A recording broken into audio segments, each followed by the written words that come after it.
down to the left side of the work in process account. Okay?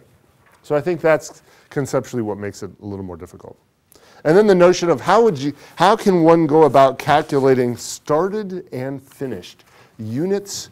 That's what that S&F stands for, that you have written down there in the equivalent units calculation. You have an S&F written down there, Stephanie?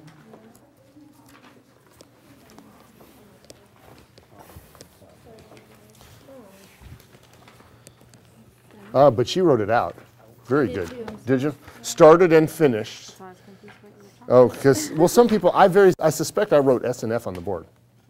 Maybe. But in all likelihood, did I write S&F on the board or started and finished? Huh? Yes? Okay, so S&F stands for started and finished. How can we go about calculating started and finished? Victoria?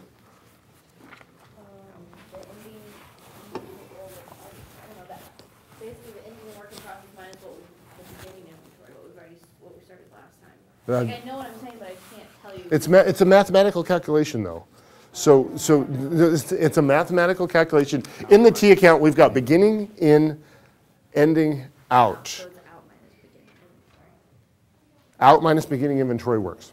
Okay, there's two ways to do it. It's out minus beginning inventory, or what's the alternative method, Matthew? I'm not sure. That's the one you like? Out minus beginning inventory? I apparently didn't write it down. You didn't write. In minus ending inventory is the other way. And so how do we calculate? The question we are answering is, how do you calculate started and finished? And there are two ways. Both of them will always get the right answer. Clearly, you only need to know one of those two ways. Whichever one makes the most sense to you.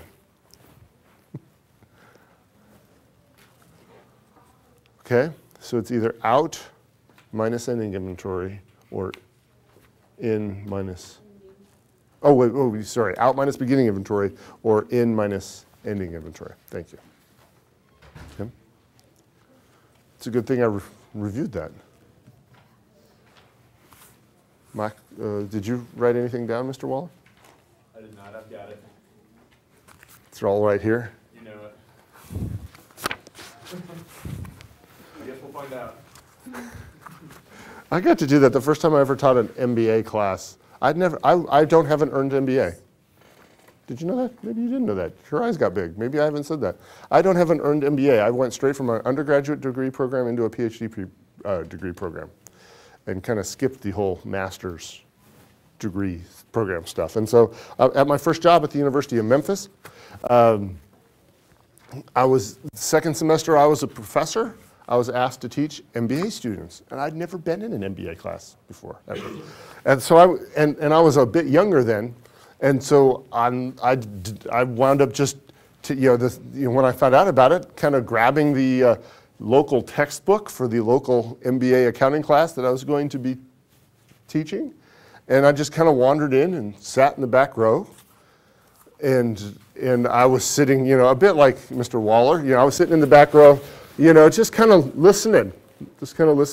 And the gal next to me was like, after about 10 minutes of that, the gal next to me was like, so what, are you so smart that you don't have to take notes? It was kind of funny. Yeah, I was like, I'm going to teach the class next semester. Yeah, and she didn't talk to me again for a while. And so it was kind of, but anyway, for some reason or other, I was reminded of that story, which, got at least a couple of courtesy laughs.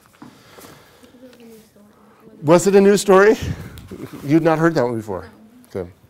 At the same university, have I told you I broke an overhead projector? I heard it broken. That one sounds better. What? Well, again, at the University of Memphis, I was teaching MBA students this time. And you know what an overhead projector is, right? We don't even have one in here anymore. You don't even have one in here anymore. But I used to, I'm actually somewhat calm compared to what I used to be then, because at least in regards to, I used to slam books and pound my hand, and I pounded my hand until I discovered that could hurt. And then I started with books and what have you, and just to wake, because I'm teaching these people, these poor people, it's all at night, the MBA program's all at night. These students take classes from 5 to 6:30, no, what is it? No, it would have been from 5:30 to 6:50, and then from 7:10 to 10:10 p.m. at night. And very often, and particularly that second, and very often they take one class Tuesday, Thursday, and then, or 2 days a week, and one class one night a week behind that one. So, and I always taught at least one section of that 7:10 to 10:10 p.m. class. And so, half my objective was to, if being awake is a prerequisite for learning. And so that's where some of this stuff got developed, was trying to keep people awake at 10 o'clock at night and still try and teach them. And so slamming and making noises. But anyway, I was a little bit grumpy on the day, and I had a manila folder over the overhead projector, and I slammed the edge of the overhead projector and caught the glass with the tops of my these three fingers. And I peeked under there, and actually I removed this, and I got a collective gasp from everybody in the room, kind of like, because I turned to dust the glass underneath the three fingers and put 5 big cracks, like the length of the glass. And I heard about it in my teaching evaluations as the most memorable moment of the semester. But the sad thing is I needed to use the overhead projector, and it was at night. It was 7:30 at night, and all the support staff, they're gone home. And this is the University of Memphis, where the overhead projectors were actually chained to the desks. And so I went across the hall, but thankfully it was a chain and not a cable. They upgraded after this little fiasco. But I went over to the room next door, and it was a cheap little aluminum chain, and it was bolted, and right where it was bolted, I was able to wiggle it more and break the chain. And so I took the broken overhead projector across the hallway into the other classroom, and I brought a functioning one into my classroom and used it that evening. And then reported, I dutifully reported that overhead projector in that other room was not working right. I filled out the form and dutifully reported that. And then the only time this guy ever showed up, we actually had a building manager, a man who was responsible for the building. And the next day, he's a short, energetic fellow. He's like, Dr. Fessler, we're going to take care of it. But what happened to the overhead projector? And I just said, I slapped it. And he's like, it's okay. We're going to take care of it. Zoom. And so anyway, it was apparently a very memorable moment for a lot of students. And yeah. Unfortunately, see, you all wake up when I tell stories like this. And then I talk about accounting, and you all go to sleep. I don't know why. But apparently, I'm the crazy guy. I only taught there for 2 years, but I'm kind of the crazy guy who broke an overhead projector. And yes, Brandon? I was kidding. I wonder why only 2 years they fired you for breaking all this stuff. The probably didn't happen. What's the last thing we need to talk about? Budgeting. What's the first budget prepared? Catherine, all the way back to you already.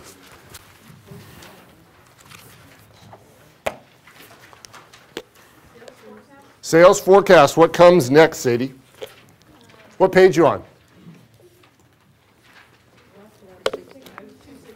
Page 260. Operating budget. Operating budgets. Name one, Angie.